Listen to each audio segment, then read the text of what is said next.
campus radio station is going to be in action. An interviewer is interviewing a man from the university for the survey. Listen to the conversation between them and circle the best answer from A, B, or C for questions 1 to 4.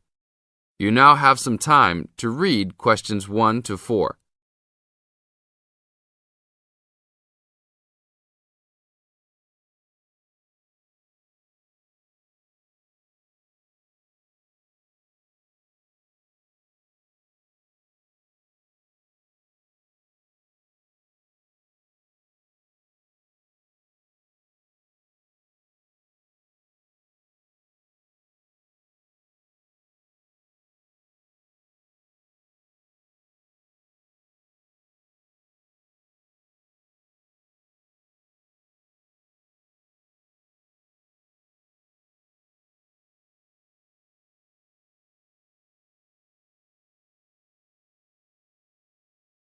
Now, we shall begin. You should answer the questions as you listen, because you will never hear the recording for the second time. Listen carefully and answer questions 1 to 4. Excuse me, I'm conducting a campus survey. Would you have time to answer a few questions? What's it all about? We're doing some market research for a new campus radio station starting in the next few months. That's okay. Sounds good. Great. I'll just work through this form with you. And if we could start with some personal background information? Sure. Right.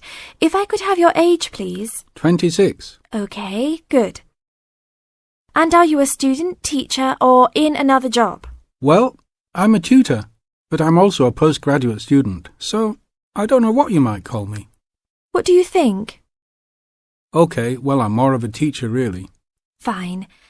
And would you mind if I asked about your salary, or I could leave it blank? No, that's okay. It's $20,000 a year. Thanks. Right. Now about your current listening habits. What would you say is your main reason for listening to radio? Well, I'm usually busy during the day at work, so I usually only listen to the radio at night. It helps me relax and unwind, even if I'm studying. Good. And how many hours a day on average do you listen to the radio? Well, not a lot really. I'd say just over an hour all told. Now you have some time to read questions 5 to 10.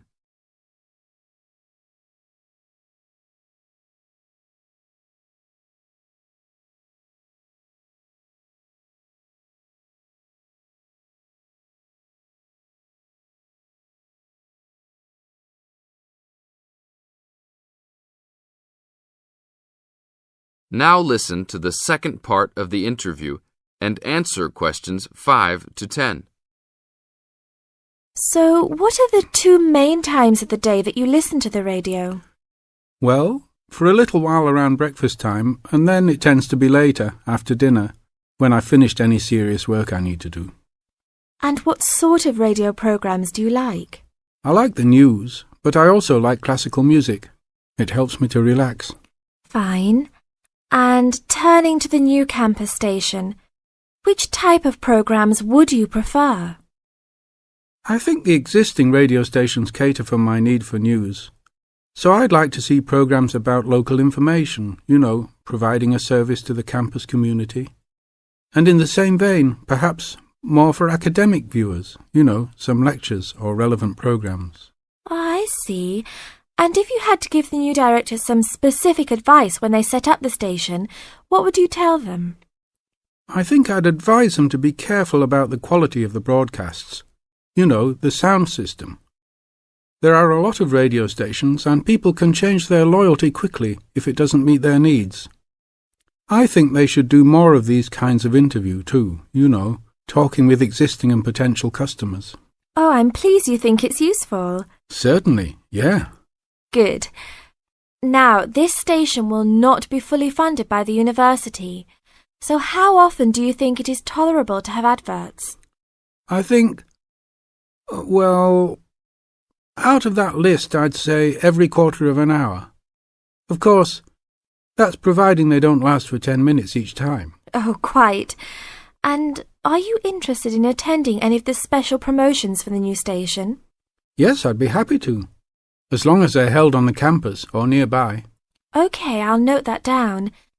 And finally, may we put you on our mailing list? Well, I prefer not, except for the information about the promotions you just mentioned. OK. Can I have your name and address? Of course. I have a card I can give you. Oh, great. And thanks a lot for your time, and we look forward to seeing you. Yeah, sure.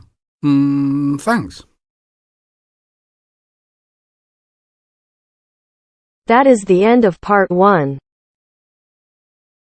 You now have half a minute to check your answers.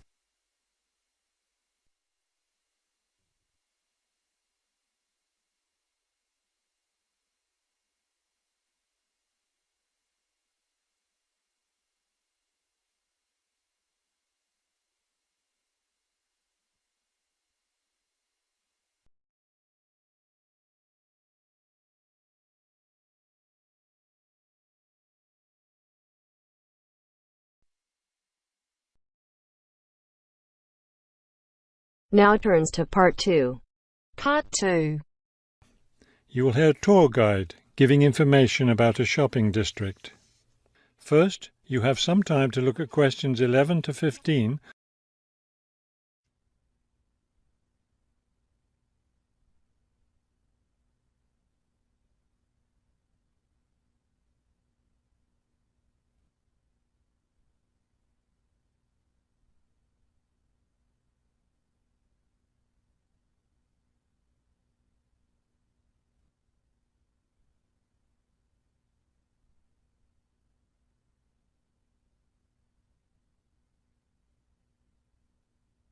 As you listen to the first part of the talk, answer questions 11 to 15. This afternoon, we'll visit the city's shopping district. Several blocks in the area are closed to car traffic, and I know you'll enjoy walking around there. I'd like to give you an overview of the district now, since you'll be on your own once we get there. You'll see on this map here that the shopping district consists of 2 streets, Pear Street, which runs north and south, and Cherry Street, which crosses Pear Street right here. Let's start our tour here on Pear Street, where the star is. This star marks the Harbor View bookstore. It's very popular among locals as well as tourists. You can buy a range of books of local interest, as well as a variety of magazines and newspapers. It's directly across the street from the city library, which is also worth a visit. It's in one of the oldest buildings in the city and contains, among other things, an interesting collection of rare books. Now, moving up Pear from the bookstore toward Cherry, the next building on the left is the Pear Cafe. You'll notice it's right on the corner of Pear and Cherry Streets. It's a great place to relax while enjoying a delicious cup of coffee or tea. You can talk with friends or read quietly. They have a variety of books and magazines available. From the windows of the cafe, you can look right across Cherry Street for a lovely view of city gardens.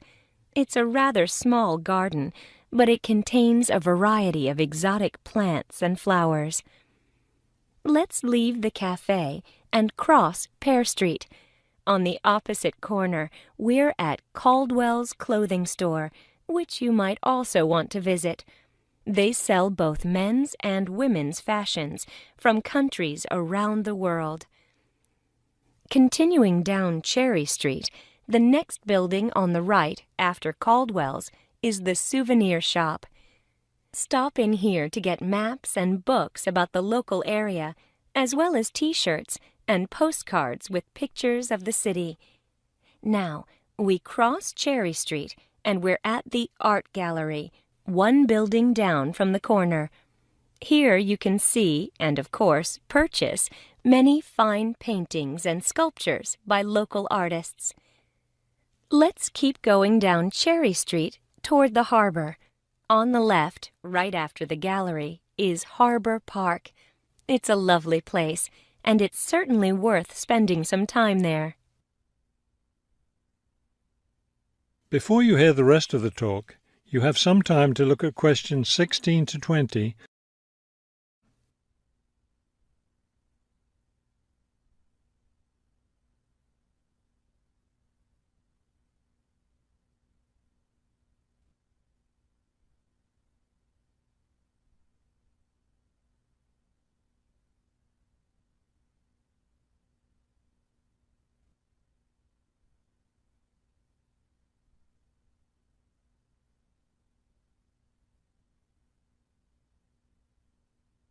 Now listen and answer questions 16 to 20.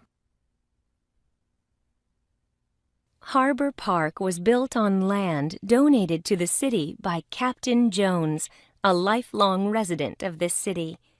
Captain Jones designed the park himself, and it was built in 1876. Exactly in the center of the park, a statue of Captain Jones was erected, and it's still standing there today. It shows Captain Jones on the bow of his ship. After viewing the statue, you can follow the path that goes through the woods just behind. It will lead you to a lovely garden, in the middle of which is a fountain. This is a nice place to enjoy a few quiet moments. If you still feel like walking, continue on to the far end of the garden.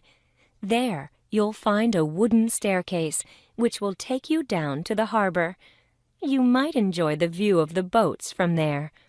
There's also a walking path along the water, which will eventually bring you back up to Cherry Street. You can see that there's plenty to do in this part of the city. The bus leaves at 1:30. That is the end of part 2. You now have half a minute to check your answers.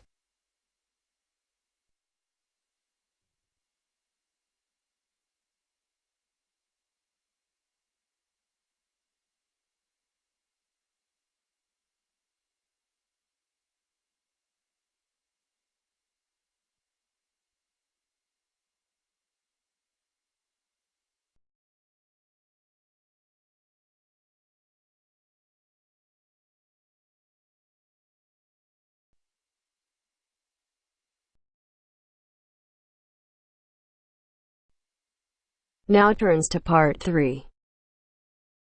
Part 3.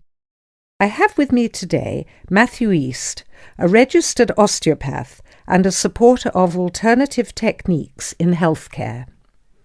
Matthew, can you tell us more about osteopathy? First, you have some time to look at questions 21 to 26.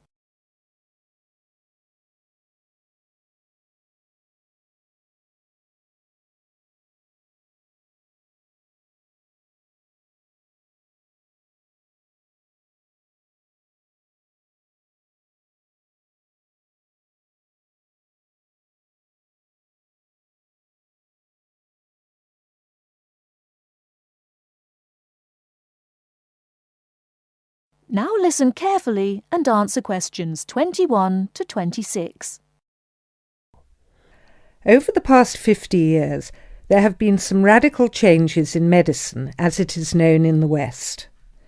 This is largely the result of vast improvements in technology, but also in the rising importance of alternative treatments. I have with me today Matthew East, a registered osteopath and a supporter of alternative techniques in healthcare. Matthew, can you tell us more about osteopathy? Well, perhaps the first thing I should say is that the term alternative is actually a little misleading, as I am referring to approaches and attitudes to health that were in common use long before Western medicine was established. I prefer the term natural. Anyway, I'll begin by telling you a little about osteopathy. Basically, osteopathy is the manipulation of muscles in order to alleviate stresses and tensions that lead to pain. Now, unlike Western medicine, osteopathy considers the whole body, not just the affected area. And this is a very important principle of natural remedies. The whole body must be considered before a course of treatment can be decided upon. You see, the aim of therapies like osteopathy is not only to repair the body, but also to get the body treating itself. And this does not come from treating the symptoms. To give an example, I recently treated a 2-month-old baby who was screaming all day and was even worse at night. The couple had taken the baby to their doctor, but the only advice they were given was that the baby would grow out of it. However, the real problem stemmed from a difficult birth, which put pressure on the baby's neck. After 10 minutes of gentle manipulation, the pressure was released, and within 20 minutes the baby was quiet and calm for the first time. This was achieved without drugs or operations. Avoiding such invasive methods of treatment highlights another of the differences between Western medicine and a more natural approach. You see, Western medicine often uses surgery in order to find a solution to problems that could have been addressed with simple remedies. A medical approach that looks closely at how essential an operation is before it is performed would offer patients a considerably less stressful method of treatment, not to mention the financial savings. Natural remedies actually amount to about 10% of the cost of a Western course of treatment. Before you hear the rest of the talk, you have some time to look at questions 27 to 30.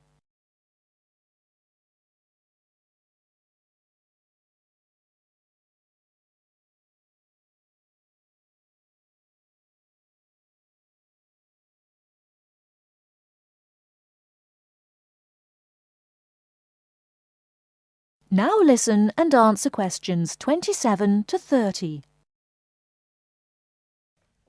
I'd like to mention the subject of surgery again a little later, but I would like to say at this point that there are those that claim that the benefits of osteopathy and herbal therapies are largely psychological, that they have not undergone the clinical trials that pharmaceuticals have. To answer that, you only need to look at the example I gave earlier of the baby that stopped crying less than an hour after treatment, but was obviously far too young to react because of purely psychological factors. Another example can be seen in the successful use of acupuncture in the treatment of animals. In response to criticism regarding clinical trials, it is worth noting that the power of pharmaceutical companies is such that, although some drugs fail the standards required of them, they are sometimes still prescribed by doctors. Moving on to another point, it should be stressed that natural remedies, in addition to having no side effects, can also be applied to any patient. Now, I'm not suggesting that the same treatments are used indiscriminately. Although natural remedies can be used with any age group, the treatment selected is very specific to the person. By this I mean that not only the general health of the patient needs to be considered, but also their habits, diet, and lifestyle in order to build a complete picture. However, I am not suggesting that we should reject Western medicine entirely. In fact, there have been occasions when I have referred patients to their doctor, as I felt that in those cases it was the most suitable course of action. There are many situations in which it is by far the best option. Take emergency surgery, for example. Obviously, more natural remedies do not provide the speed required in such cases. The best solution would therefore be an open-minded combination of the two forms. Well, thank you very much, Matthew. That was a very interesting insight into natural treatments. Next week we'll be inviting Dr. Moore. That's Moore, onto the programme to argue his case as a doctor. Until next week, then, goodbye. That is the end of part 3. You now have half a minute to check your answers.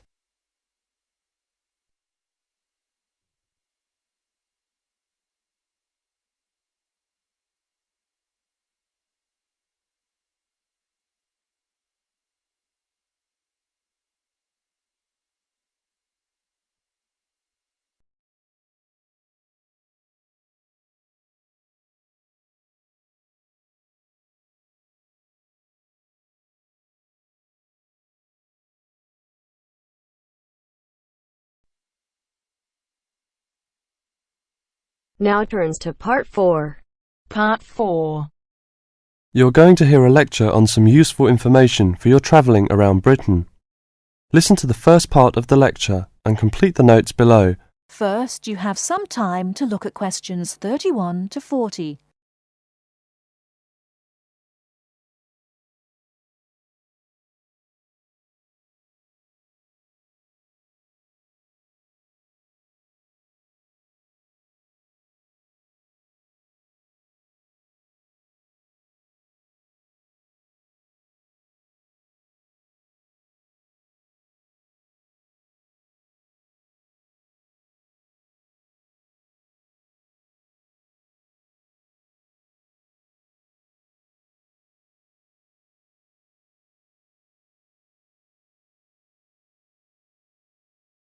Now listen carefully and answer questions 31 to 40.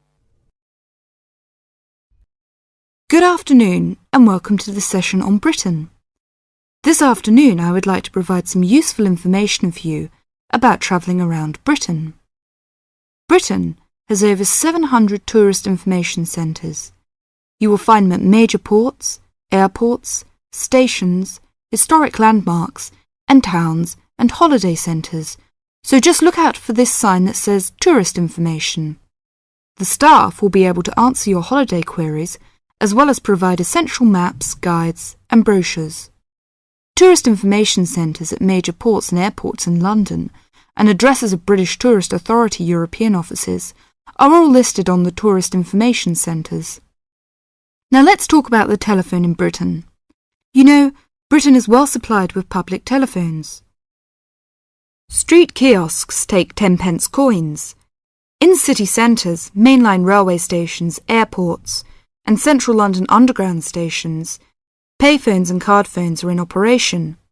For the latter, small plastic phone cards are used, and these come in 10, 20, 40, 100, and 200 units, and can be bought at post offices, news kiosks, station bars, and shops where the green and white card phone sign is displayed. When using the different public telephone systems, make sure you read the dialling instructions carefully. Now, let's see the banks in Britain. There are 24-hour banks at London's two main airports. One is Heathrow and the other is Gatwick.